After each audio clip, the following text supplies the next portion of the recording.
tardes. Me da mucho gusto iniciar este conversatorio que se denomina Sin Trato a la Trata en la Ciudad de México y que está organizado por el Sistema para el Desarrollo Integral de la Familia de la Ciudad de México en coordinación con el Sistema de Protección Integral de Niñas, Niños y Adolescentes, también de la Ciudad de México. Justo este conversatorio se da lugar el día de mañana. Tenemos la conmemoración al Día Internacional contra la Trata de Personas. Y bueno, pues es un tema tan delicado, tan importante, que merece la atención de nuestros ponentes que están de primer orden. Nos acompañan y si me dan permiso voy a empezar a presentar a las mujeres y enseguida continuaré con los hombres en el momento en que empecemos las participaciones.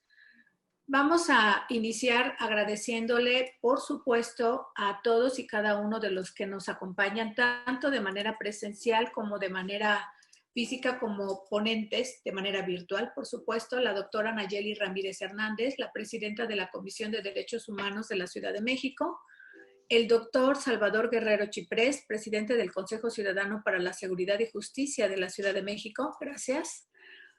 También está con nosotros el maestro Armando Ocampo Zambrano, que es el comisionado de atención a víctimas de la Ciudad de México, y Mónica, la maestra Mónica Salazar, directora ejecutiva en Dignificando el Trabajo AC. A los cuatro, muchas gracias. Esperemos que este conversatorio nos sea muy útil y, por supuesto, nos permita trazar líneas estratégicas de implementación para políticas públicas desde los lugares en donde nos toca trabajar. Y bueno, si me dan permiso también diría, soy Estela Damián, directora general del DIF de la Ciudad de México, y desde este espacio pues les damos de nuevo la bienvenida. Hay varias preguntas que se relacionan con el tema que hoy nos convoca, desde asuntos que tienen que ver con los tipos de trata, quiénes son las poblaciones más vulnerables, cuáles son las obligaciones del Estado mexicano ante la ONU, el marco legal, entre muchas otras. Y como no quiero robar la palabra porque yo no soy ponente, sino solamente moderadora, empezaré justamente con la semblanza de Nayeli y empezaremos con la ronda de preguntas. Ella es especialista en investigación educativa y ejercicio de la docencia por la Universidad Autónoma de México. Ha participado en el diseño, instrumentación y operación de programas y estudios en los ámbitos de derechos humanos, indicadores, formación de profesores y capacitadores, promoción, organización y participación social, desarrollo social, rural y comunitario, fortalecimiento municipal, género, microfinanciamiento, desarrollo sustentable, migración y derechos de la infancia, tanto en el ámbito de la administración pública, en la SEP, SPP, CEDESOL, como el no gubernamental. Ahí, RICI, Intervención Social, Red de Consultores, CIPAC. Fue integrante del grupo de expertos en primera infancia de la Organización de Estados Americanos para la Educación, la Ciencia y la Cultura, OEI, y en la actualidad es integrante del Consejo Consultivo de Disciplina Nacional. Fue consejera de Radio Ciudadana del Instituto Mexicano de la Radio, IMER, y de Comunicación e Información de la Mujer, CIMAC. Yeah. E integrante del Consejo Técnico Consultivo de la Ley Federal de Fomento para las Organizaciones de la Sociedad Civil en México y de otros 6 espacios colegiados. Ha participado en más de 50 investigaciones y estudios en varias temáticas sociales. Es autora y coautora y coordinadora de diversos libros, entre ellos La Primera Infancia y el otro es Migración en México. Ha publicado su columna Interés Superior, en Mujer es Más y en el periódico la columna Derechos en la Mira, en el semanario El Influyente y entre otros. Fungió como consejera honoraria de la Comisión de Derechos Humanos de la Ciudad de México, de la que actualmente es presidenta. Es, además, presidenta de la Federación Mexicana de Organismos Públicos de Derechos Humanos, integrante del Consejo Consultivo de la Alianza Global AGOL y socia del Instituto Latinoamericano de Ombudsman, Defensor del Pueblo. Además, ha sido una gran maestra en este trabajo que nosotros desarrollamos. Muchas gracias, Nayeli. Gracias por acompañarnos. Y bueno, pues empezaremos justamente preguntándote, ¿qué es la trata de personas y qué problemas sociales están asociados a este delito? Hola, muy buenas tardes a todos y a todos y a todos los que nos ven y a quien con estoy compartiendo este moderno Zoom que ya cada vez nos acostumbramos más. Muchísimas gracias, Estela, por la invitación a hablar de algo que tiene auge en términos de lo público en no más de 20 años. Es decir, hace todavía 20 años no se hablaba de la trata, se confundía y todavía se hablaba, y todavía tenemos ahí quien habla de trata de blancas, esa cosa terrible, ¿no? O se confundía con tráfico de personas. Y bueno, la verdad es que la agenda pública sobre la trata de personas tiene una vigencia realmente en la opinión pública, en el medio público de apenas de hace 20 años. Por lo tanto, estar aquí hablando de eso, al estar hablando además en lo que va a ser el inicio de un mes completo que tiene que ver, donde vamos a estar viendo que se aborde esta problemática y donde hemos estado viendo que se aborde esa problemática, es importante. ¿Qué es? La trata es básicamente, si lo definimos a partir de cómo está definido en la ley, es la captación, el transporte, el traslado, la acogida o la recepción de personas que recurriendo bajo no su voluntad, sino bajo amenaza y coerción, y se les coloca en situación de explotación sexual, explotación laboral, ¿no? En cualquiera de los casos. Básicamente esa es la definición general.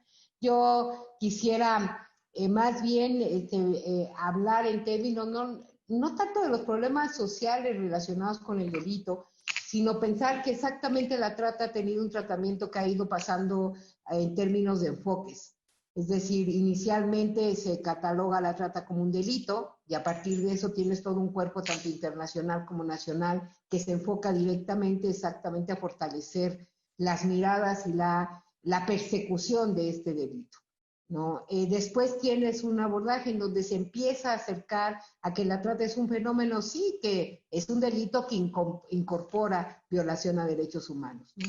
Y hoy el enfoque que desde mi punto de vista tendría que estar prevaleciendo es el que te dice que la trata es una violación a derechos humanos que involucra un delito. No lo hacemos de esa naturaleza. El problema es que no tenemos exactamente la visión de abordar los fenómenos sociales y por lo tanto la prevención más allá de considerarlo así. ¿Qué fenómenos sociales están ligados a esto? En general, si no nos vamos con la visión etaria, o sea, de edad, estamos hablando de fenómenos socioeconómicos, ¿no? Estamos hablando de fenómenos básicamente de mucha precariedad y marginalidad social, las que están vinculados a exactamente este fenómeno que, como te digo, yo abordaría como una problemática más de violación grave a derechos humanos que involucra un delito. Muchas gracias. Bueno, pues seguimos con nuestro conversatorio, con este foro y vamos dándole el uso de la palabra a Salvador Guerrero Chiprés. Él es presidente del Consejo Ciudadano para la Seguridad y Justicia de la Ciudad de México. Es doctor en teoría política por la Universidad de Essex, Inglaterra, maestro en comunicación por la Universidad Iberoamericana y licenciado en Derecho y en Comunicación por la Universidad Nacional Autónoma de México.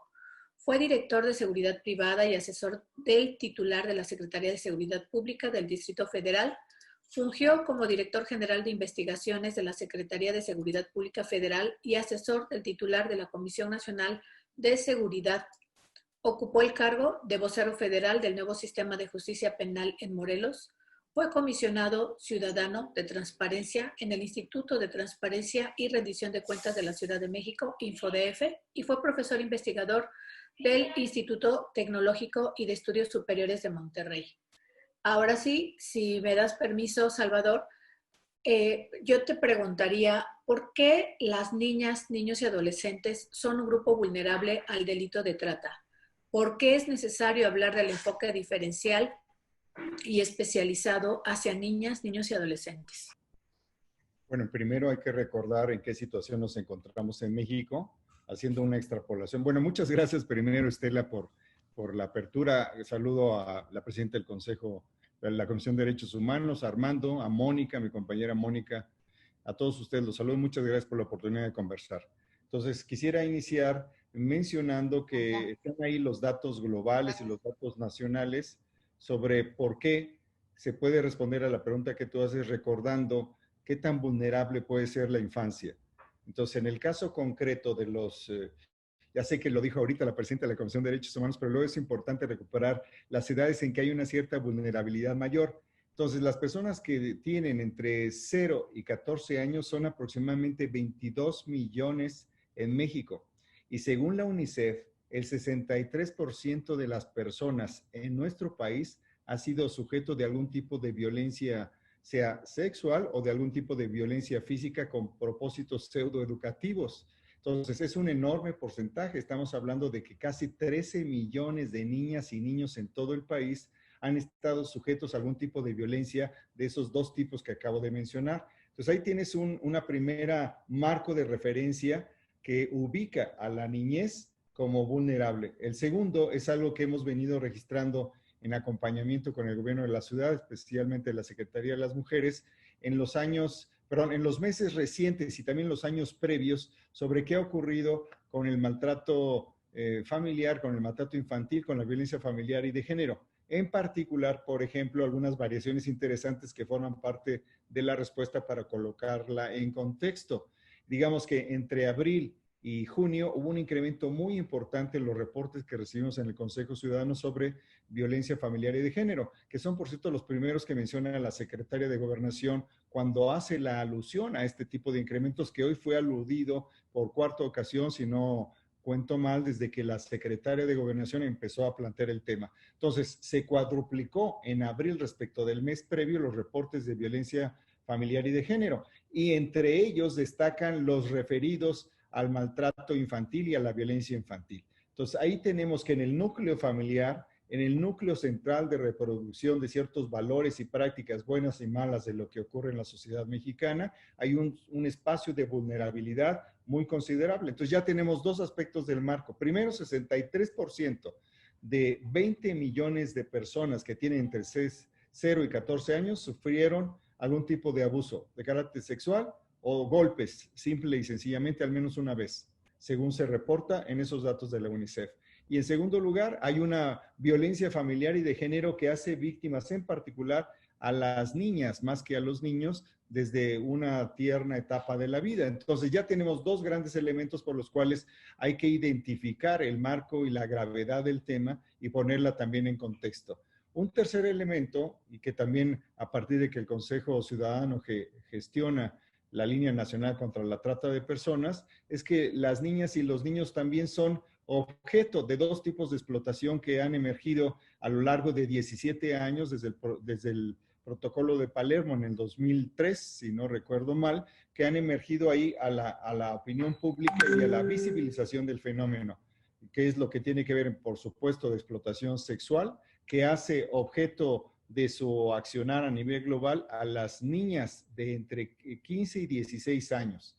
Es decir, una etapa muy importante de la vida. Ellas son ese objeto y sujeto de la violencia delictiva que está vinculada a la trata de personas. Y en el caso de los niños, en grupos etarios más jóvenes, en las sociedades o en las comunidades más rurales y semirurales y en las más urbanas hay un grupo que es entre los 14 y los 16 años y otro grupo entre los 20 y los 22 años, que ya no sería el objeto de la conversación, pero sirve como referencia, que también son objeto de esa situación de vulnerabilidad. Entonces ya tenemos tres elementos. La cantidad de niños que a nivel nacional son víctimas de algún tipo de violencia sexual o física. Tenemos también los otros dos grupos que acabo de mencionar, de cuando son vulnerables las niñas y los niños en relación con el tema de trata y en relación con el otro que indiqué. Entonces ahí ya tenemos la necesidad de visibilizar, de individualizar y diferenciar el tipo de atención que debe prestar el Estado en colaboración con las organizaciones de la sociedad civil y en colaboración con instituciones tan importantes como el DIF.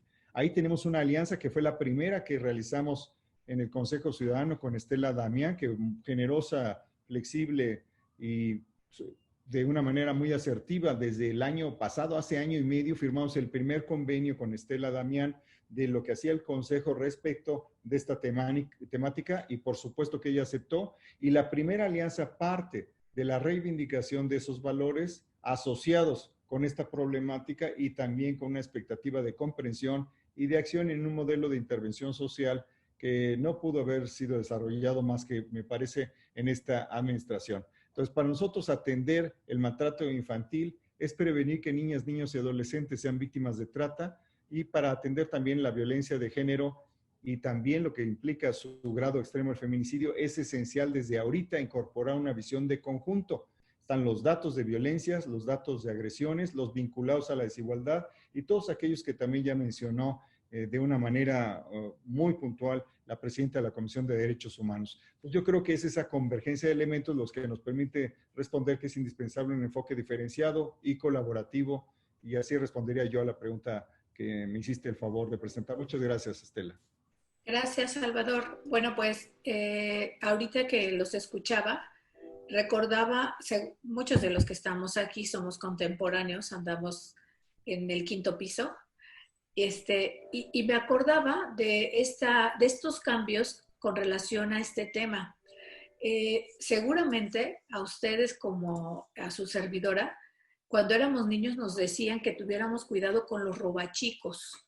Era como una figura muy identificada, pero además sabíamos que los robachicos te iban a poner a trabajar y te iban a explotar laboralmente. Entonces, pero un poco pensaba en estas modalidades y tipificaciones o denominaciones que ha tenido lo que hoy conocemos como trata de personas.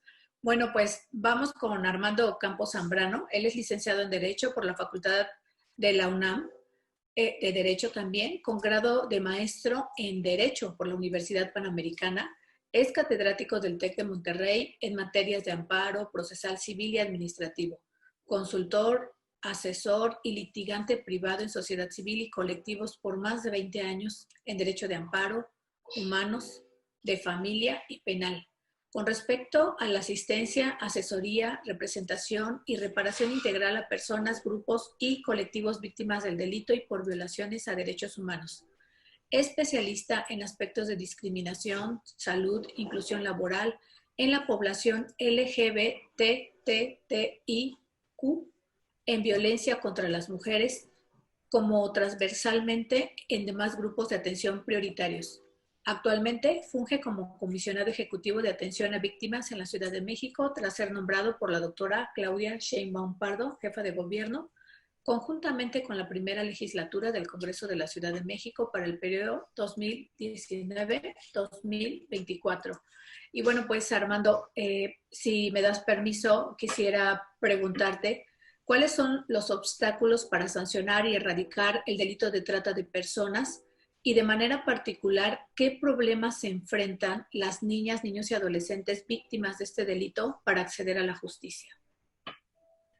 Mil gracias, Estela. Igual, muy rápido agradecerte la invitación. Además, estar con personalidades como Nayeli, Salvador, para mí es un gusto estar con ustedes, poder reflexionar el día de hoy. Y yendo de grano al fondo, los obstáculos para sancionar y erradicar este tipo de ilícitos graves es que estamos en presencia de un delito que es de naturaleza múltiple. ¿A qué me refiero con esto? Convergen distintas acciones delictivas. No solo estamos hablando de explotación de tipo sexual, que es la incidencia de mayor envergadura, sino también estamos conscientes y ahí es un gran reto también para las fiscalías, que también converge también la delincuencia organizada. este tipo de actos genera un profundo daño a las víctimas de muchas envergaduras. Los daños son diversos, se agravan también si atendemos a las distintas interseccionalidades. Ya nuestra presidenta de la Comisión de Derechos Humanos citaba algunas. Yo agregaría únicamente para ubicar también el perfil que nosotros debemos considerar como Comisión Ejecutiva de Atención a Víctimas. Estamos hablando de que del universo de víctimas del 100%, 85%, entre 80 y 85%, las estadísticas son muy consistentes en ese sentido, de que estamos hablando principalmente de mujeres y niñas, de la mano con la principal modalidad que es la modalidad de explotación para fines sexuales. Entonces, esto desde luego es un obstáculo también para poder generar el acceso a la justicia, porque ya lo decía también Salvador, esto implica un enfoque diferencial, porque tenemos que atender esta interseccionalidad también en el caso de niñas, niños y adolescentes, y además tener muy presentes que México, en la situación geográfica en la que estamos, somos un país que ya no solo somos tránsito, sino también somos origen y estamos siendo destino también en temas de flujos migratorios. Entonces, esta es otra situación que también pues agrava y es un obstáculo también para poder ejercer sus derechos, este alto flujo migratorio. También tenemos realidades arraigadas en un tema de acceso a oportunidades, desigualdad en el ingreso. Al norte tenemos nuestro principal socio comercial, cuya asimetría en el desarrollo económico y social pues es algo notorio. Y también si consideramos las distintas interseccionalidades que ya se comentaba, pues esto desde luego es todavía un problema de mayor envergadura. Esto nos lleva a nosotros, principalmente como Comisión de Víctimas, a generar no solo una asesoría jurídica, desde luego, con este enfoque diferencial en niñas, niños, adolescentes, mujeres víctimas de violencia, sino también nos lleva a, y es todo un reto para nosotros como integrante que coordina las demás instituciones en la política victimal, en generar modelos de atención integrales, particularmente en trata de personas. Nosotros tenemos el criterio muy claro en el sentido de que con independencia de la cuestión de persecución política criminal, que esa es una tarea de la Fiscalía, en este caso la Ciudad de México, nosotros con la perspectiva victimal vamos, en caso de víctimas de trata, generar un plan de acompañamiento de tipo integral con 3 fases sucesivas. Es decir, en la parte emergente, que estamos hablando de necesidades básicas, protección, salud, integridad física de las víctimas, un plan de asistencia y acompañamiento durante el proceso que permita también a las víctimas generar esa autosuficiencia, autonomía, resiliencia para poder enfrentar también un procedimiento penal, y de la mano con ello la tercera fase que nosotros vamos a implementar y estamos muy conscientes en el modelo de atención integral, pues es generar esos proyectos de vida o reconstruir proyectos de vida, considerando que nuestra actividad principal también como Comisión de Víctimas es atender y observar un enfoque transformador. ¿A qué me refiero con esto? A que tenemos que no solo ver en sí mismas las causas generadoras del delito y el impacto en la persona, sino también desde un punto de vista de antropología social, de realidad de la persona, de la dinámica familiar, a partir de ahí también poder impactar en esta construcción de proyecto de vida. Y nosotros como integrantes, coordinadores del Sistema de Atención a Víctimas de la Ciudad de México, pues de luego instituciones aliadas, como en el caso tuyo, Estela, en el caso del DIF, del que coordinas también el CIPINA, la Comisión de Derechos Humanos, la Fiscalía, Salud, Trabajo, es como podemos implementar estos modelos. Entonces, para cerrar la pregunta y poder seguir dando margen a mis compañeras y a mis compañeros, yo agregaría que es un reto múltiple porque involucra distintas interseccionalidades, necesidades tanto básicas, emergentes en el tiempo. Es un seguimiento sumamente sensible, humano, estar generando este acompañamiento. La realidad es que con un procedimiento penal no se repara en sí mismo el daño, sino, desde luego, la intervención conjunta, sistemática, armonizada de todas las instituciones que estamos aquí y otras que integran el sistema es como precisamente vamos a destruir esas barreras, generar esos puentes para poder llevar nosotros los derechos y las prerrogativas a las víctimas. Muchas gracias, Armando. Y bueno, pues ahora con nuevos retos, porque la tecnología nos permite este tipo de charlas, pero también permite la comisión de delitos y el enganche de personas hacia la trata, justamente. Entonces, recordaba, los últimos días hemos encontrado noticias muy lamentables de pequeños, de niñas y de niños que han sido incautados y cometiéndose el delito. Pero es un poquito este tema que tiene que ver con la coordinación con las instituciones, con la sociedad civil, con los autónomos, que necesariamente tienen experiencia, tienen facultades y pueden intervenir en esta materia. Bueno, Mónica, pues me da mucho gusto que nos acompañes. Ella es maestra en Derecho por la Universidad de Melbourne, Australia, y abogada por el Instituto Tecnológico y de Estudios Superiores de Monterrey. Como miembro del Movimiento de Derechos Humanos, ha participado directamente en la defensa de víctimas de trata de personas y personas migrantes desde hace más de una década. Se desempeñó como coordinadora del colectivo contra la trata de personas AC. Desde ahí peticionó la primera audiencia temática sobre la trata de personas en México ante la Comisión Interamericana de Derechos Humanos. Asimismo, representó a dicha organización ante la Comisión Intersectorial contra la trata de personas, presidida por la Secretaría de Gobernación a nivel federal del 2014 al 2016.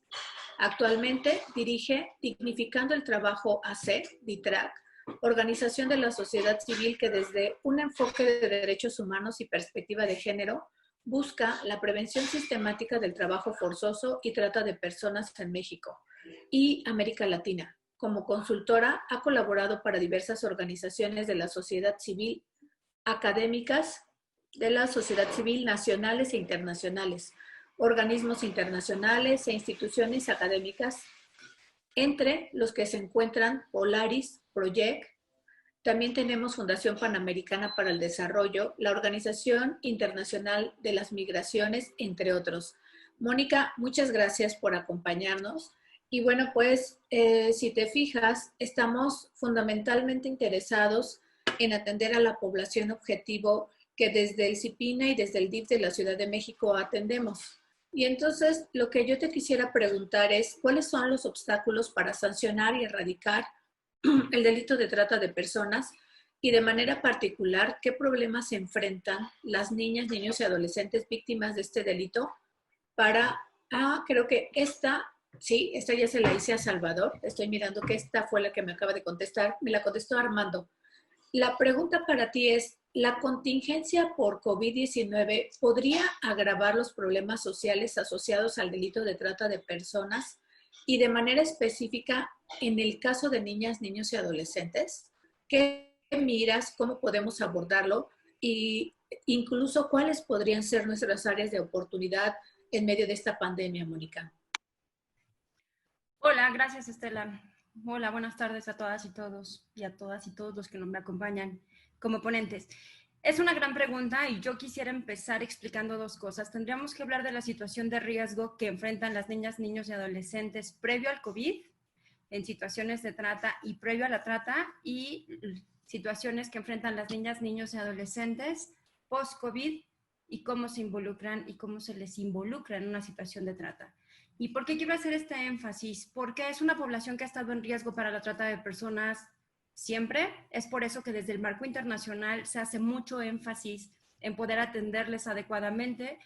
Coincido en lo que acaban de mencionar con todas estas visiones y todos estos temas que se vinculan y cómo afectan a la niñez. Sin embargo, creo que el COVID lo que viene a hacer es acentuar estos riesgos y estas situaciones que van a enfrentar y que han estado enfrentando las niñas y los niños.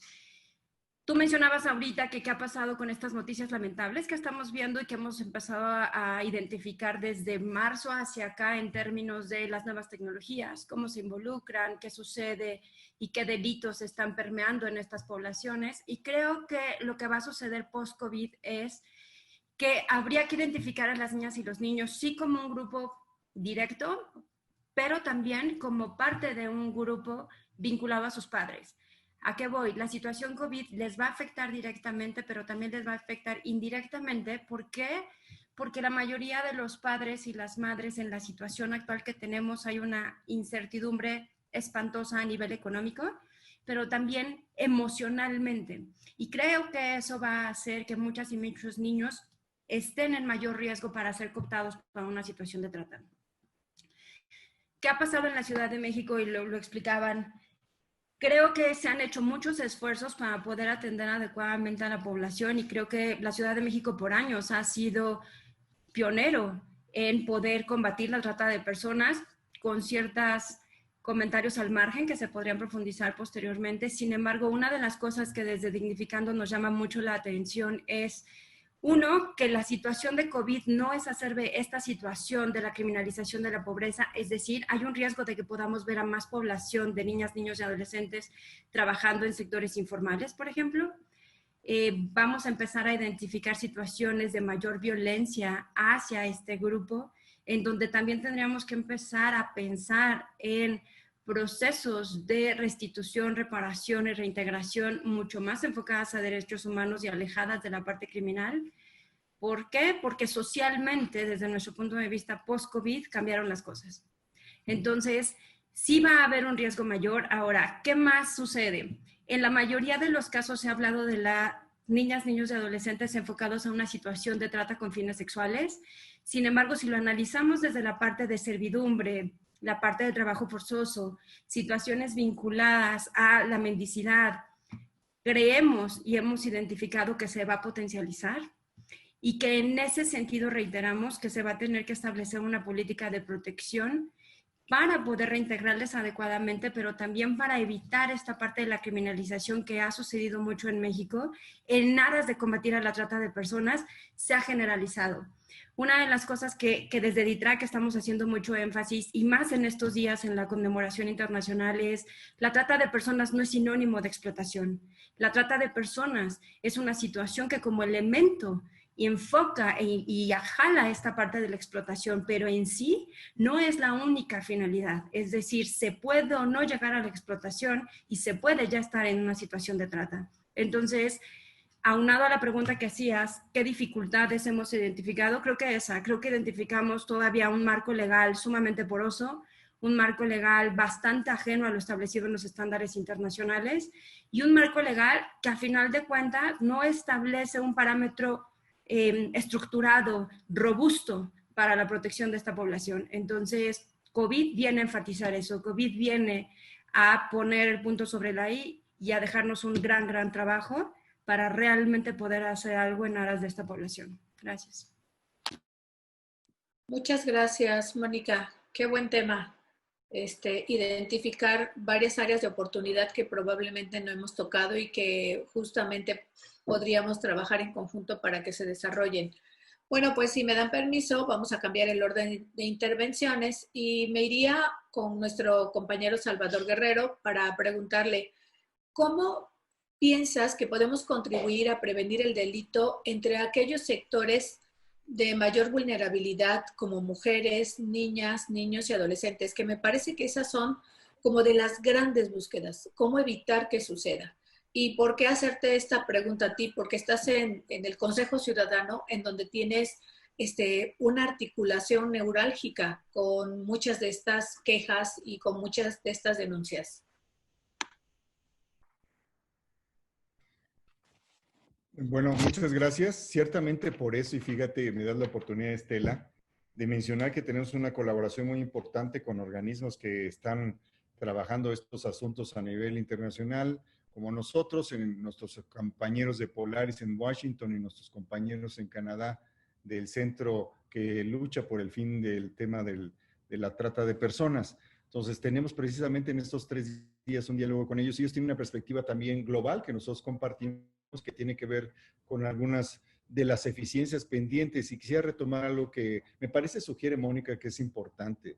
Yo creo que todavía hay una especie de legado conservador que está impidiendo distinguir claramente aquello que es de atención de las instituciones y aquello que puede no corresponder con ellos. Creo que en la propia ley de promulgación de la trata hubo fuerzas y criterios muy conservadores que nos permiten decir que actualmente tenemos un rezago respecto de cómo se legisla, se observa el fenómeno en Canadá y en Estados Unidos. Y en ese contexto, el Consejo Ciudadano en esta coyuntura, y dado que participamos en varias mesas que están tratando temas aledaños, como es familia, género, infancia, y en este caso trata, para nosotros es central el siguiente concepto. Atender el maltrato infantil es prevenir que niñas, niños y adolescentes sean víctimas de trata, de una manera semejante a la que atender la violencia de género es prevenir el feminicidio. Si en violencia de género hay que prevenir el feminicidio, en el tema de los niños hay que prevenir la trata desde temprana edad. Entonces ahí tenemos una coincidencia conceptual que nos parece a nosotros muy pertinente de reivindicar en esta ocasión. Así como que tenemos que combatir el feminicidio, que es el extremo de la violencia crítica respecto de las mujeres, tenemos que atender el tema de trata como un extremo crítico de lo que son las violencias respecto de niñas, niños y adolescentes. Entonces, esta conceptualización en la cual estamos construyendo en el Consejo Ciudadano me parece que es una forma de empezar a responder, y seguramente tú verás en otras mesas, y lo verás, espero, en las oportunidades que tengamos de hacerlo con Armando, con Nayeli, con Mónica, ese propósito central en que ahorita estamos concentrados. Niñas y niños que huyen de hogares violentos son más vulnerables. Eso es importante también. En la medida en que nosotros prevengamos, que sepamos conectar el esfuerzo de políticas sociales, de trabajo territorial, de modelos de intervención social, de procuración por fortalecimiento del Estado de Derecho mediante el combate a la impunidad a través de la denuncia ciudadana, en lo cual también trabaja muy específicamente el Consejo Ciudadano, creo que estaremos contribuyendo con una conceptualización distinta de la siguiente generación post-COVID.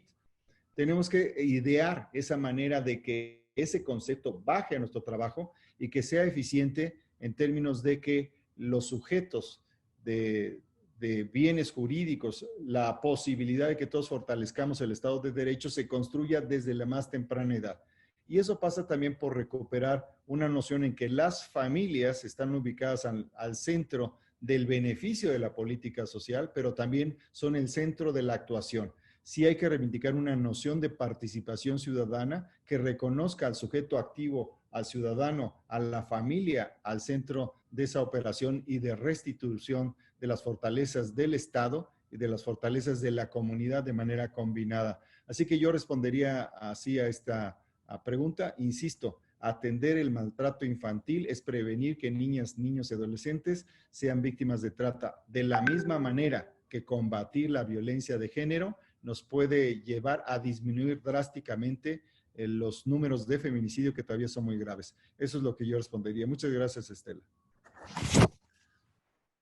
Coincidimos plenamente.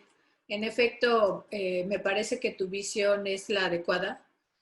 Al final del día, el tema, el delito de trata está íntimamente relacionado con la violencia, con el maltrato hacia niñas, niños y adolescentes, y no hay mejor manera de identificarlo que justamente combatiendo esas causas. Entonces, me da mucho gusto que podamos tener esta amplia coincidencia. Esta pregunta que voy a hacer no tiene necesariamente que realizarse o que me encantaría que me la contestara Armando. Oye, Armando, fíjate que tenemos una inquietud. ¿Cómo se le puede dar voz a las víctimas de trata de personas y visibilizar contextos en los que se encuentra? ¿Cómo cuando estás hablando de que en ellos se encuentran justamente a nuestras niñas, nuestros niños y nuestros adolescentes como víctimas? Y de pronto sus victimarios, lamentablemente, en muchas ocasiones son parte de su familia. ¿Cómo lograrlo? Gracias, Estela. Gran pregunta. De hecho, yo te diría que es la columna vertebral de nuestro trabajo en la Comisión Ejecutiva de Atención a Víctimas. ¿Cómo lo hacemos? Atención integral. y voy a desmenuzar el significado que significa atención integral.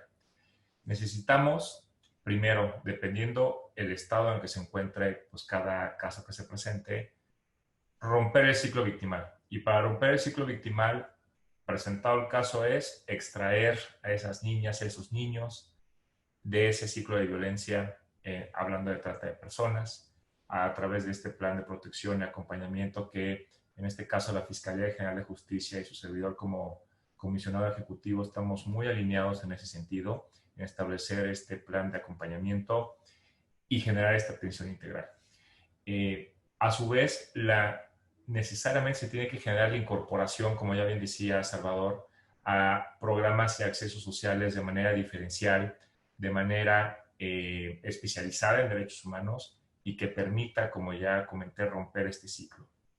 En mi óptica también es muy importante que no solo lo estemos hablando aquí nosotras, nosotros, sino que también es un tema que tiene que ver con educación, es un tema que tiene que ver en las aulas, tenemos que concientizar a nuestra niñez, a nuestras y nuestros adolescentes del flagelo que significa esta situación, que ellos mismos también estén conscientes y estén despiertos respecto a pues este acto ilícito.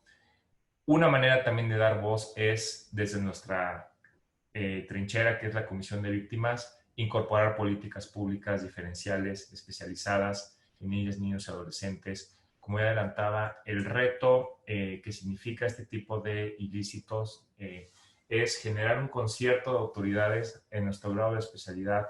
En tu caso, te diría, la Comisión de Víctimas no podría por sí misma generar esa voz y esa defensa sin, por ejemplo, el CIPINA y el DIF, ¿no? De la mano también, pues con la Secretaría del Trabajo, Salud.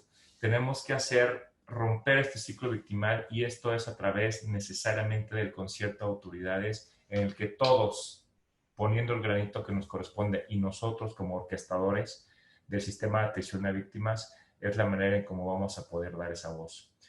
En lo particular, también nosotros tenemos un indicador que si bien la Comisión de Víctimas llevamos un año, llevamos relativamente muy poco. La Ley General de Víctimas es de 2013, una reforma en 2017, y creo que el registro de víctimas es una herramienta que también de manera indirecta va a generar esa voz y esa presencia. ¿En qué sentido? En poder planear, poder evidenciar la problemática. Lo que no se ve, pues no se habla, ¿no? Entonces, es un punto toral que hay que dejar en la mesa también en la Ciudad de México, el registro de víctimas, que en gran medida va a poder ser esa voz en materia de estadística, en materia de evidenciar las necesidades de estas políticas integrales, diferenciales, enfocadas en materia y perspectiva de derechos humanos, con perspectiva de género. Y aquí quiero, ya para cerrar, justamente la manera también de dar voz es incorporar en todos nuestros actos, todas las autoridades, la perspectiva de género. Y perspectiva de género significa combatir esa desigualdad estructural, sistemática, arraigada en ese sistema heteropatriarcal en el cual estamos todas y todos inmersos, y que también esos estereotipos de género son los que están provocando estos actos desafortunados en temas de víctima de trata. Entonces, en conclusión, es un trabajo de todas, de todos, sociedad civil, ya lo decía Mónica, es sin duda también una parte primordial porque es como se pueden generar también estas redes de apoyo y también son esas voces y son esas espada y escudo para poder estar de la mano con las víctimas, poder, insisto, romper el ciclo victimal. Esa es la manera en cómo nosotros como Comisión de Víctimas, de la mano con ustedes como autoridades especializadas, Salvador en el Consejo Ciudadano es una herramienta, es un aliado sin duda fundamental en nuestra labor victimal. Muchas gracias. Muchas gracias, Armando. Y bueno, pues si me dan permiso, le preguntaríamos a Mónica esta parte que tiene que ver con qué miras que se está realizando desde el gobierno de la Ciudad de México. ¿Qué te gustaría que se implementara desde tu expertise de la sociedad civil, también en la consumación de este delito?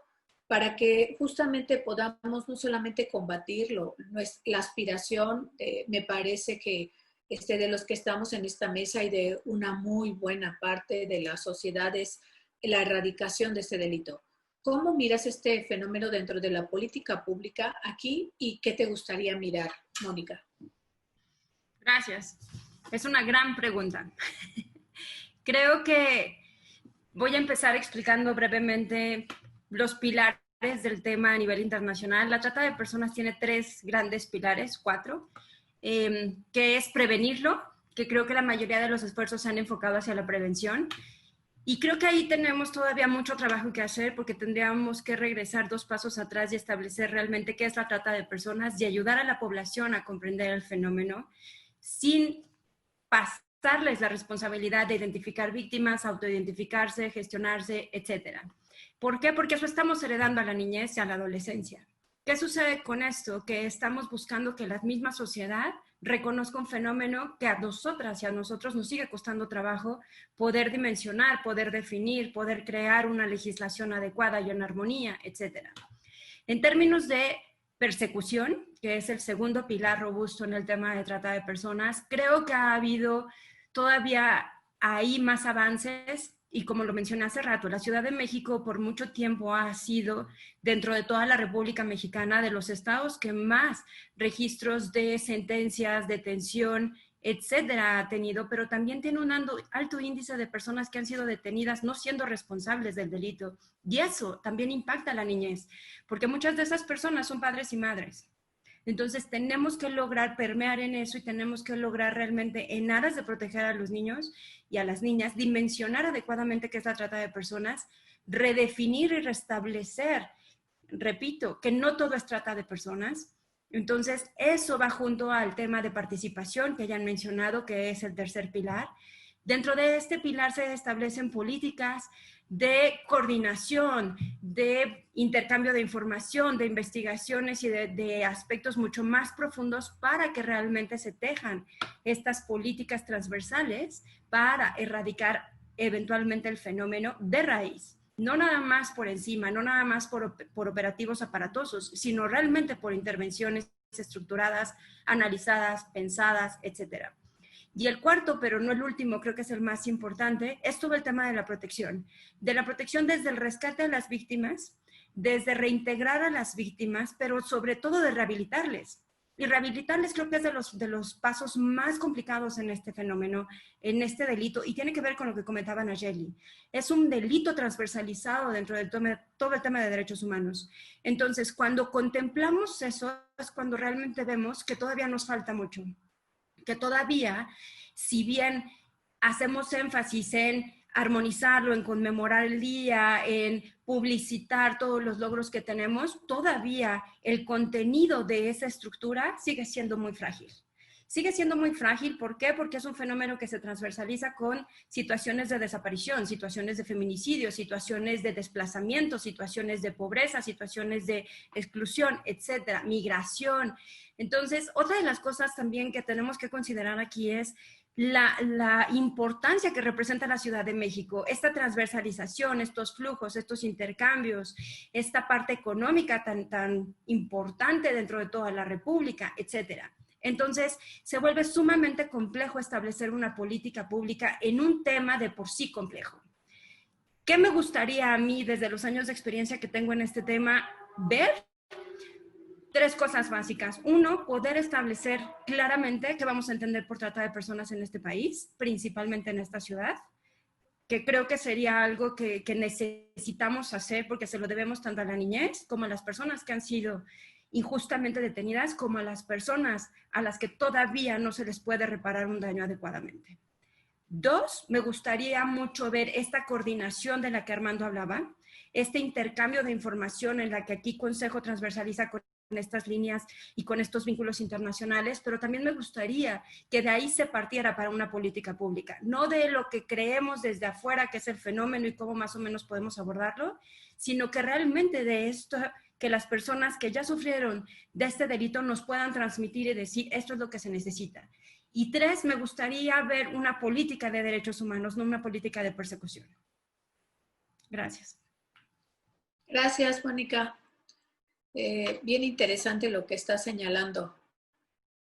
Nayeli, me gusta mucho el perfil territorial que tienes y además también el trabajo que tienes desde la sociedad civil y hoy te toca dirigir a la Comisión de Derechos Humanos de la Ciudad de México.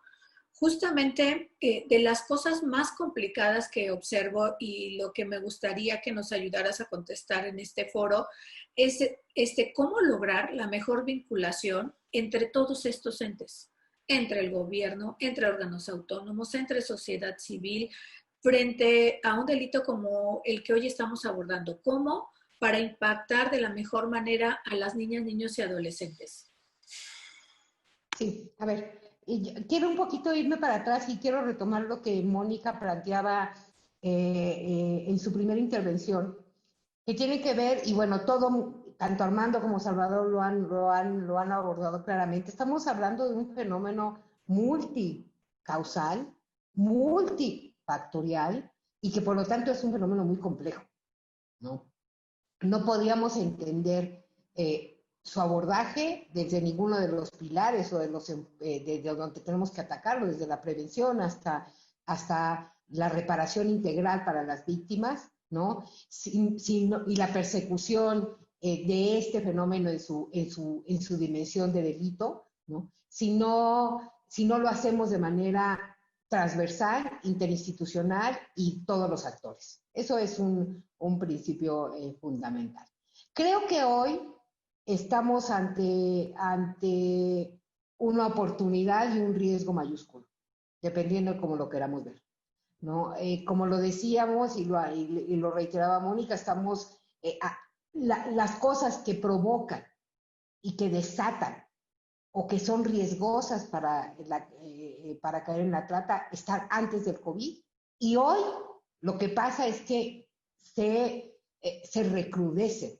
No es que sean novedosos, no es que sean nuevos o que el COVID nos traiga eso, sino que estamos ante un fenómeno que recrudece todos estos riesgos. Déjame ponerte algunos ejemplos de la ciudad y del país que son ya ahorita claramente notorios. Uno, niños y niñas y adolescentes en situación de calle. Teníamos muchos años en la ciudad, ya años, décadas, ya en décadas lo vendíamos, en donde la proporción de niños y niñas en situación de calle había bajado. Sí, en situación de calle permanente, o sea, teníamos flotaciones, otro tipo de fenómenos, pero este escenario de hace todavía principios de los 90 y en la década de los 90, donde la mayor proporción de personas en situación de calle eran niños y niñas y adolescentes, eso ha variado, ¿no? Sin embargo, pues lo que viene puede modificar digamos, ese escenario de avance que habíamos tenido, ¿no? Y nos puede poner en un problema. Y básicamente, ¿por qué me hablo de eso? Porque el estar en la calle sin cuidados parentales y en esas lógicas es un alto riesgo. La movilidad es un riesgo, la calle es un riesgo. Y la calle vista así, en la precariedad, es un riesgo. Tanto para quienes están ahí o también para mirarla, para mirar el fenómeno de la trata. Porque ahí, en muchos casos, se da el fenómeno de trata y no lo vemos. Entonces, nos parece natural, por ejemplo, que los niños y las niñas estén vendiéndonos paletitas a las 2 de la mañana, cuando estamos saliendo de cenar del antro, ¿no? Y de repente no nos preguntamos, ay, ¿qué diferencia hay entre el que viene con la cajita con mazapanes y el que viene perfectamente estructurado con algo que le va a costar alrededor de 1,500 pesos volver a surtir? ¿Quién surte eso? Ahí tendríamos que estar mirando otras cosas, ¿verdad? Entonces también el fenómeno ahí va por otros asuntos. ¿Qué otra cosa está pasando ya ahorita? El cálculo de RENAPO a nivel nacional, no tengo ahorita los datos de la Ciudad de México, sería bueno verlo, Estela, yo creo que eso es parte del asunto de los retos. dice que hay el 40% a nivel nacional de niños y niñas que nacieron en los últimos 4 meses que no tienen acta de nacimiento. Eso es un riesgo mayúsculo. ¿Por qué? Porque, como decía Mónica, no toda la trata, no toda la explotación es trata, ni toda la trata es explotación, ¿no? Y entonces aquí tenemos el fenómeno de la trata que tiene que ver, por ejemplo, con adopciones ilegales, ¿no? Con este tráfico de niños para la mendicidad, por ejemplo, ¿no? Para uso, para estas cosas. Salvador en el Consejo tienen documentado esta parte también muy bien en la ciudad, ¿no? Y esto se puede incrementar. Eso está ahí. Por eso es tan importante tener el registro, porque te permite, y aquí tenemos ya ese fenómeno. Entonces, pues tenemos que ver esto para poder articular todos, como socialmente e institucionalmente, qué vamos a hacer con esto para disminuir el riesgo, ¿no? Y esto es COVID. Por hablar de 2 cosas que tienen que ver con niñas, niños y adolescentes, y podemos estar hablando de muchas más, pero planteémonos nada más, ahí ubiquémonos en eso. La otra, que creo que también es como muy importante y tiene que ver con la otra parte, también es cómo la información que tenemos ahí tendremos que estar mirando cómo nos movemos y qué está implicando para ir caminando sobre todas las aristas de este fenómeno, ¿no? En donde, como tú lo has visto, Estela, no hay acuerdo, no hay una definición en donde todo mundo estemos de acuerdo que eso es trata. Con niños, niñas y adolescentes tenemos menos riesgo, porque aquí no nos ponemos a discutir si fue contra su voluntad o no. Es contra su voluntad y punto. Vámonos, ¿no?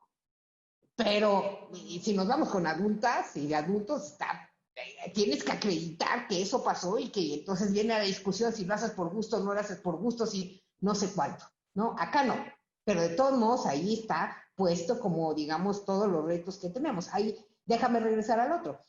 Tenemos en el registro de la ciudad carpetas de investigación que tienen que ver con sustracción de menores. Muchas de ellas están derivadas de conflictos al interior de la familia. Uno de los progenitores se la lleva, pero otras no, ¿no? Y hay otra categoría digamos, que está en los portales, en el portal abierto de delictivos de la ciudad, ¿no? Que tiene que ver con retención, bueno, una es la retención y sustracción de menores, y la otra es la corrupción de menores, que también tenemos ahí abierto algunas carpetas. Esas tendrían que estarse valoradas en términos de riesgo de trata, aunque no estén catalogadas en el delito de trata.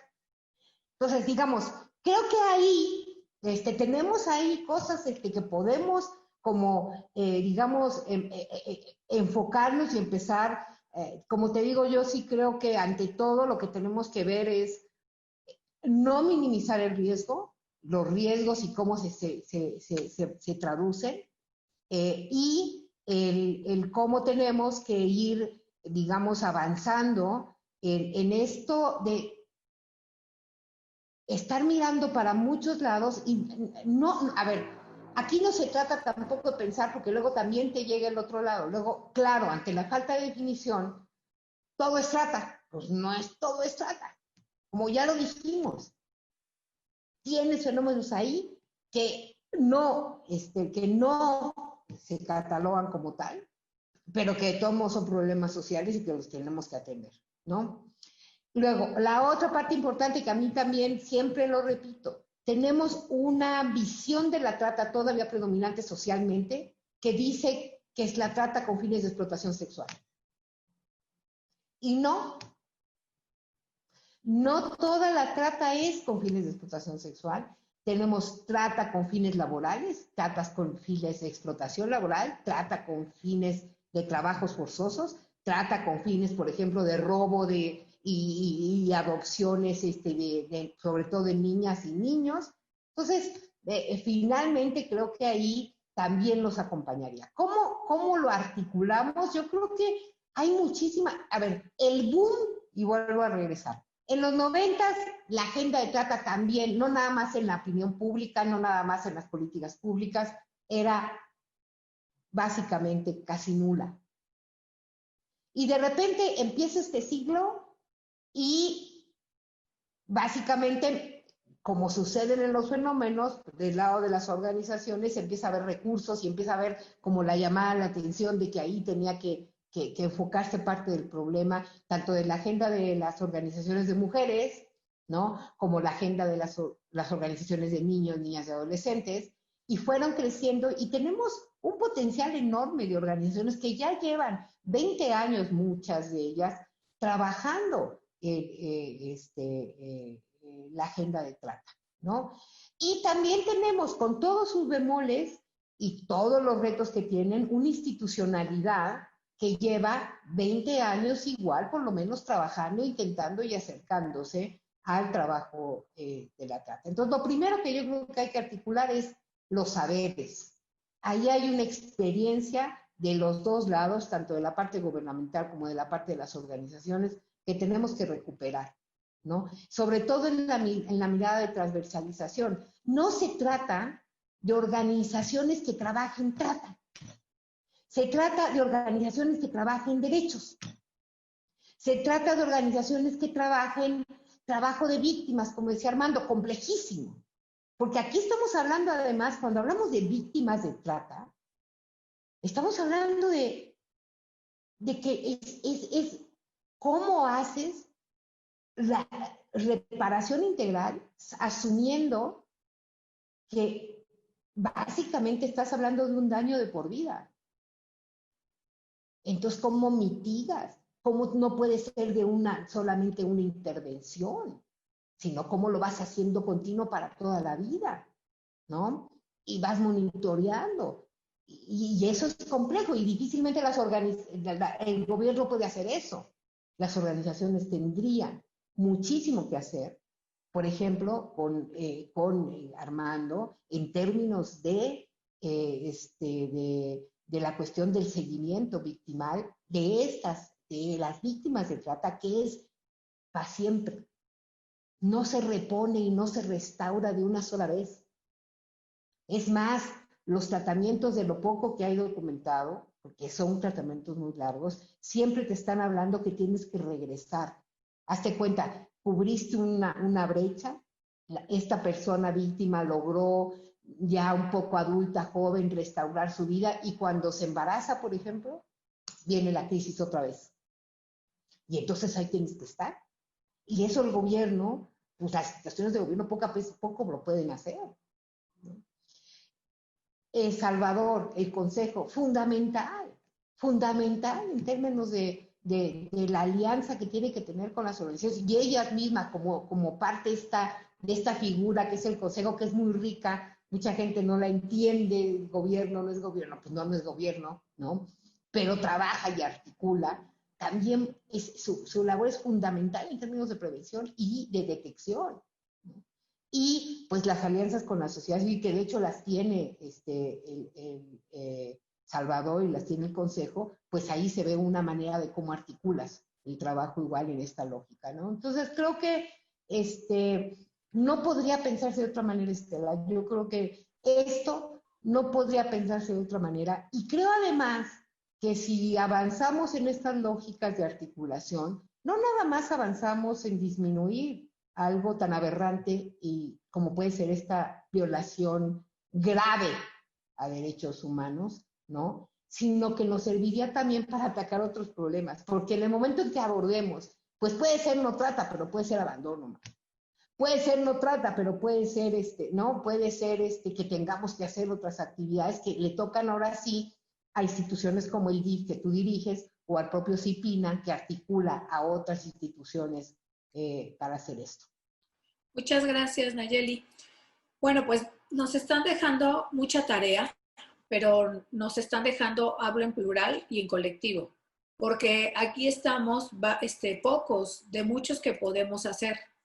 Entonces, qué bien que en estos momentos estamos charlando sobre un tema tan importante y además que le estamos entendiendo desde todas las perspectivas en las que los están explicando.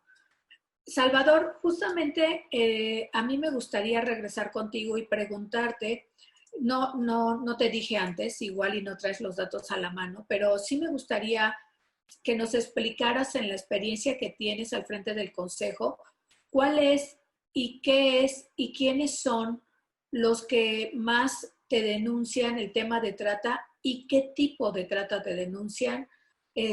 Tú charlabas acerca de este tema que tiene que ver con un factor o con la protección hacia mujeres o niñas, porque entiendo que tienes datos que te apuntan hacia un foco rojo en ese rubro, pero me gustaría que me hablaras de lo que tienes desde el Consejo. Y perdón, vamos con esto a ir cerrando este foro, esta participación, esta conversación o pregunta que estamos realizando en este último momento, pues será la despedida de muchas otras que vamos a tener en diferentes temas. Gracias, Salvador. Bueno, voy a ser breve para respetar el tiempo de todos y para respetar también el diseño y concluir como se estableció por parte del DIF, por parte de Estela Damián. Es muy importante la precisión en este caso. Solamente como algunos datos voy a mencionar comparando 2020 contra 2019. Teníamos en el año pasado entre el 75 y el 80% de los reportes que tenían que ver con trata con fines de explotación sexual, independientemente de las deficiencias de las definiciones y el fraseo. Y teníamos alrededor de entre 8 y 10% lo que tenía que ver con trabajo forzoso o explotación laboral. ¿Qué ocurrió de un año a otro? También incluyo ahí la dimensión de la utilización, foco rojo centralísimo, la utilización, comillas, de niñas y niños para la comisión de delitos por parte de organismos delictivos de diferente peligrosidad, ¿sí? Entonces ahí tenemos tres elementos, cambian de esta manera. En 2020 tenemos, en vez de 75-80%, tenemos 60-62%. Entonces disminuye la proporción de explotación sexual. En lo que se refiere al otro delito de explotación laboral o trabajo forzoso, tenemos 8%, tenemos el doble en este año. Y ahí también hay potencialidad de víctimas para niños y niños y adolescentes. Y en el caso concreto de aquellos que son víctima probable de utilización para la comisión de delitos, teníamos 3 puntos porcentuales y ahora tenemos 4 puntos porcentuales. Dirán, bueno, de 3 a 4 hay una variación de 1 punto. Muy bien, pero consideramos como volumen uno contra otro, tenemos un aumento de 1/3 de lo que ocurrió el año pasado de esa vulnerabilidad. Entonces, ahí está clarísima un foco rojo que nosotros tenemos que enfrentar como comunidad. Y concluyo con esta idea que nos pone en la mesa la presidenta de la Comisión de Derechos Humanos de manera muy clara, tú también, Estela, y Mónica en particular, por supuesto, Armando, en el sentido de que estamos avanzando en una conversación que requiere reconocer que la colaboración con las empresas, con diferentes organismos de la sociedad civil, con las autoridades locales y federales, está definida como absolutamente esencial para avanzar en la integración de una respuesta que pueda tener éxito en el mediano y largo plazo. No más en pronto, pero sí puede serlo en el mediano y largo plazo. Así que esta conversación nos permite anunciar que, pues, ahí hay una ventana de oportunidad para la colaboración y estos diálogos y que vamos a avanzarlo enseguida.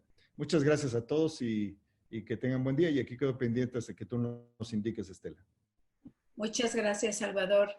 Bueno, pues a mí me gustaría en estos momentos iniciar o preguntar justamente a Armando, en tu perspectiva, ¿qué papel juegan las nuevas tecnologías en el fenómeno de trata de personas? Y lo pregunto en términos también positivos, Armando. Yo sé que tú no estás en la policía cibernética, pero me gustaría conocer tu opinión. Me gustaría saber, porque no todo en tecnología es malo. También suceden cosas buenas. Esta misma pregunta se la vamos a realizar a Mónica, pero ahora desde el contexto negativo. Entonces, un poco lo que queremos es esta definición o esta mirada de doble filo en donde pudiéramos identificar qué es lo que podemos hacer o cómo nos perjudican, cómo nos ayudan, en el caso de Armando, las nuevas tecnologías para el tema de trata en niñas, niños y adolescentes. Yo me quedo en lo positivo y seguramente Mónica me va a complementar en lo negativo. Desde luego, las comunicaciones, el tema digital, es un medio. Y un medio, como su nombre le indica, le puedes dar un uso, en este caso, pues de potencializar, llegar a lugares. Ahorita nosotros, pues, conforme a esto de la tecnología, pues ahorita estamos todas juntos, ¿no? Pero desde luego también es un medio, y ya Mónica lo comentará para el tema del enganche. Entonces, en la parte positiva, esto nos permite llegar, yo siempre soy muy consistente en este punto, de que tenemos que llegar a las aulas, no quedarnos a nivel de academia, llegar a las aulas, es decir, con una herramienta metodológica y pedagógica correcta, desde segundo, tercero, cuarto de primaria, concientizar a nuestras niñas, a nuestros niños de los riesgos, generar esas herramientas para que ellos mismos puedan también generar este fortalecimiento y este autocuidado, y que ellos mismos sean agentes de protección por sí mismos, pero también agentes de cambio, que entre ellos puedan también dimensionar la problemática. Decías tú, querida Estela, yo me acuerdo que los que somos, decías, los que están en el quinto piso, pues yo estoy en el tercero llegando ya al cuarto, y me acuerdo perfectamente de eso, que era, no hables con desconocidos, y en todo caso, si alguien te hablaba, pues te dabas la vuelta, ¿no? Y casi pega gritos y haces, en fin. A eso es lo que me refiero. Y es un mensaje totalmente arraigado en la población, que ahí es donde tenemos que ir a las aulas. Tenemos que generar también, ya lo decía yo, este concierto de autoridades, concierto de sociedad civil, concierto de instituciones, en el caso como por ejemplo Mónica, que atienden al tema victimal, que es un tema por sí mismo muy complejo. Y ya lo decía mi querida Nacheli, para mí la trata de personas es de los delitos más aberrantes, más terribles. Yo difiero en que sí es posible reparar el daño. ¿En qué medida? En que construyamos una historia de éxito, que sea un agente de cambio y que pueda llevar la voz, no en mi caso como comisionado, no como Salvador como consejero, no como Mónica como integrante de la sociedad civil, sino que una víctima lo diga, hable y sea ese agente de cambio. Precisamente es como vamos a generar esos impactos sociales, ese relevo generacional. Y para esto, contestando tu pregunta, los medios son trascendentales, porque hoy nos permite llegar. Hoy estamos aquí en la Ciudad de México, pero les puedo asegurar que esto lo pueden estar viendo en Europa, lo pueden estar viendo en África, lo pueden estar viendo en todos lados. Cierro concluyendo en el sentido de que cada día más las tecnologías nos acercan, como estamos ahorita, y en la medida en que nosotros podamos potencializar, cohesionar lo social, lo cultural, proteger nuestra niñez, es como vamos a generar esas propias herramientas de autocuidado, defensa, y también que nos lleven a esas historias de éxito para generar esos agentes de cambio. Y yo estoy convencido en que no es algo sencillo, como decía Nacheli, por supuesto, es multifactorial, multidimensional, pero en la medida en que una víctima cuente su historia por sí misma y que sea agente de cambio y la experiencia, y no hay que temer la crítica. Yo en mi caso, como comisionado, estoy totalmente abierto a que la sociedad civil, a que los colectivos, a que las víctimas, comisionado, hace falta esto, hace falta el otro, porque desde luego, solo una víctima puede hablar por sí misma. Muchas gracias, Estela. Muchas gracias, Armando. La resiliencia, pero también puesta en una ventana social. Me gustó tu exposición. Espero que no me equivoque en lo que acabo de señalar. Pues, Mónica, ya adelanté la pregunta. Ahora platícanos cómo funcionan las tecnologías en sentido negativo cuando hablamos de trata. Gracias.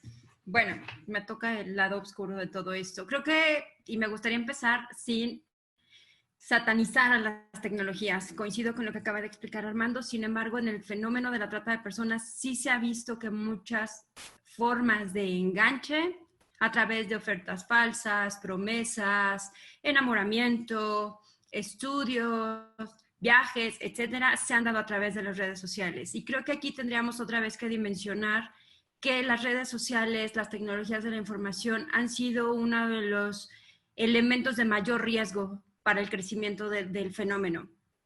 ¿Por qué? Porque se vuelve sumamente complejo en términos de investigación, pero también se vuelve sumamente difícil el poder crear acciones preventivas por dos grandes razones. Creo que, y lo mencionaste, la media de los que estamos aquí hablando, vamos del tercer piso al quinto, cuando realmente la gente que tiene mayor acceso, sexto, séptimo, segundo, o el que quieran, creo que la mayor parte de la gente que tiene acceso habla en otro idioma, en otro lenguaje, y los que estamos haciendo las acciones preventivas somos nosotros. Creo, y nosotras, creo que deberíamos de devolverles esa voz, y creo que nosotras y nosotros tendríamos que tener un espacio y un escenario distinto. Creo que les deberíamos de permitir expresarse, y creo que ahí es en donde se ha cometido un grave error en el uso adecuado que podríamos darle a las tecnologías. Dos, me parece que, y lo mencionaban, estas campañas de ojo, mucho ojo, si suena demasiado bueno, desconfía, creo que regresamos a este punto, ¿no? La necesidad que hoy tenemos a nivel social de pertenencia, de poder hablar entre pares, de poder comunicarnos de una forma distinta, ha hecho que el riesgo por el cual las personas sean sujetas a una situación de trata a través de las tecnologías sea sumamente constante. Y entonces, ¿a qué voy? A que tú identificas a la persona una vez que ya cayó en una situación de trata, por ende tus acciones preventivas no funcionaron. La otra cosa que me gustaría profundizar es otra vez esta separación entre los padres que utilizan como herramienta de, pues, de recreo o de distracción todas las tecnologías y esta separación generacional, ¿no? Esta facilidad que las generaciones mucho más jóvenes tienen de poder accesar, de poder vincularse mucho más fácil, y este desuso, desgano y desconocimiento por parte de otras generaciones se vuelve un factor de mucho riesgo. El compartir fotografías, por muchos años se les ha dicho, por favor, absténganse de compartir fotografías de sus hijas e hijos, parece que hay una competencia brutal en términos de redes sociales en hacerlo. Entonces, a pesar de que es un lado oscuro y a pesar de que el primer elemento de la trata de personas, que es la captación, normalmente o comúnmente se ha estado dando a través de las tecnologías, creo que todavía hay mucho por hacer y hay mucho por entender desde nuestras generaciones que les debemos a las más jóvenes. Entonces, por mi parte, eso sería en este sentido y en el sentido más oscuro de algo que creo que es un derecho y que creo que puede ser una gran herramienta, pero que estamos dejando lamentablemente en un segundo plano. Muchas gracias. Muchísimas gracias. Justamente en Excipina hemos venido, hace 8 días justamente estábamos trabajando en una presentación que nos trajo la Secretaría de Seguridad Ciudadana desde el tema cibernético. Y ahí estoy mirando con atención, porque ya escuchamos una buena parte de lo que tú señalabas, pero además esta área de oportunidad que tenemos y que me parece justamente que no hemos aprovechado. Bueno, pues vamos cerrando. Yo me quedo con un montón de conclusiones, desde el asunto que tiene que ver con la legislación adecuada, como lo señalaba Mónica, la colaboración metropolitana, nacional e internacional a la que hacía referencia mi compañero Salvador, el trabajo en territorio, y no solamente desde el escritorio, que enfatiza bastante bien nuestra presidenta de Derechos Humanos y que habla de un asunto elemental. Y ahorita que lo decías, pensaba, cuando señalabas, presidenta, desde el registro de nacimiento de los niños en época COVID, y yo pensaba y decía, bueno, pero en la ciudad sí tenemos registros civiles abiertos para el tema, pero a lo mejor no lo saben. Habría que ponerlos en la palestra pública para que sepan a dónde pueden ir a registrar a los niños que nacen en esta pandemia. Y todos estos asuntos que tienen que ver con la conexión, la transversalidad, la intersectorialidad con la que tenemos que atender esta problemática. Y dicho esto, justamente me gustaría agradecerles a todos y cada uno de ustedes su participación y les solicitaría a la doctora Nayeli Ramírez que nos ayudara a cerrar con un mensaje este conversatorio, este foro, que como ustedes sabrán, no solamente busca sus opiniones y no solamente busca su experiencia, lo que buscamos justamente es la implementación, es la disminución, es la atención a la población que se está atendiendo desde el espacio del sistema DIF de la Ciudad de México o desde el CIPINA, en donde me toca ser la secretaria ejecutiva, y donde busca este tejido, esta colaboración de muchos para que ocurran en beneficio de nuestra población. Adelante, por favor. Muchas gracias. Aprendí mucho de ustedes y vamos a seguir trabajando el tema. No, pues muchísimas gracias. Celebro mucho el que se hagan y que se repitan, como tú mismo lo dices, Estela, pues foros como este, ¿no? En donde discutamos y desde donde nos toca estar, podamos coordinar esfuerzos. Creo que naturalmente el oír a Armando, el oír a Salvador, el oír a Mónica, que por cierto, con ellas empezamos, con sus otras organizaciones, que no es esa que trae ahora, ¿no? Empezamos a trabajar muchas redes y mucho trabajo en términos exactamente de la agenda de trata desde hace casi 15 años. Se ve jovencita, pero es come años, ¿no? Y entonces creo que un placer igual estar acá, ¿no? Y contigo también. Creo que las lecciones que tenemos que retomar de estos días y de esto tienen que ver con si es importante visibilizar, creo que sí es importante, y todos los símbolos son buenos, ¿no? Pero no podemos quedarnos nada más en eso. Es decir, necesitamos en verdad tomarnos en serio como sociedad y como gobierno y como organizaciones, que si queremos trabajar por los derechos de niñas, niños y adolescentes, la agenda de manejo contra la trata de personas es una agenda que tenemos que tener en nuestro radar, ¿no? No se trata de que nos hagamos especialistas en la materia, lo que nos tenemos que hacer es especialistas en la defensa de derechos humanos de niñas, niños y adolescentes. Con esa especialización y con ese compromiso, creo que estaríamos avanzando en exactamente la erradicación de esto que ha sido denominado la nueva esclavitud, que en las últimas intervenciones que oímos de tanto de Salvador como de Armando como de Mónica, vimos estas, digamos, vertientes del siglo XXI, ¿no? De cómo se va, digamos, transformando esta problemática, qué caras nuevas y qué rostros nuevos nos está planteando. Y creo que en esa lógica tenemos que estar a la altura de esto, de esta transformación, de las respuestas que requieren de nosotros, estemos en el piso que estemos, ¿no? No podemos ser obsoletos, ¿no? Nos tocó esto, somos ciudadanos del siglo XXI y además creo que hoy ciudadanos en donde ninguno de nosotros hace 7 meses hubiéramos pensado que somos actores de algo que no sucedía en este mundo desde las épocas, pues, de las guerras mundiales de mediados del siglo pasado, en términos de crisis mundial, lo que nos mueve, ¿no? Estamos siendo sujetos transformados totalmente, ¿no? Y en eso tenemos una oportunidad para esta agenda como para muchas otras, ¿no? De sacar lo mejor de nuestro compromiso. Muchísimas gracias a las y los ponentes en este foro. Mucha tarea. Me gustó cómo lo parafraseas. Nuestra bandera, nuestra agenda deben de ser los derechos de niñas, niños y adolescentes. Esa debe ser una de las tareas principales en las que nos tenemos que enfocar. Pues de nuevo estamos trabajando y estaremos buscándolos para la implementación de diferentes estrategias. Desde el sistema DIF de la Ciudad de México y desde el CIPINA de la Ciudad de México, les agradezco infinitamente su participación. Buenas tardes a todas y a todos.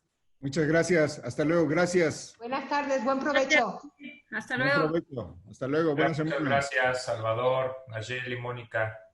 Nayeli. Gracias. Hola, Mónica, Armando. Hasta luego.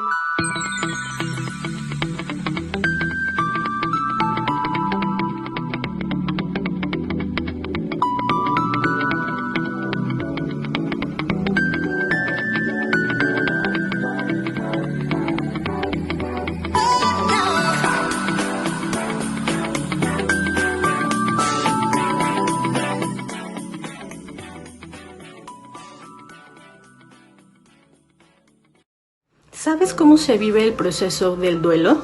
En el DIF de la Ciudad de México queremos explicártelo. Además, te ayudamos a cómo explicar esta situación a niños, niñas y adolescentes. Visita nuestra página para mayor información.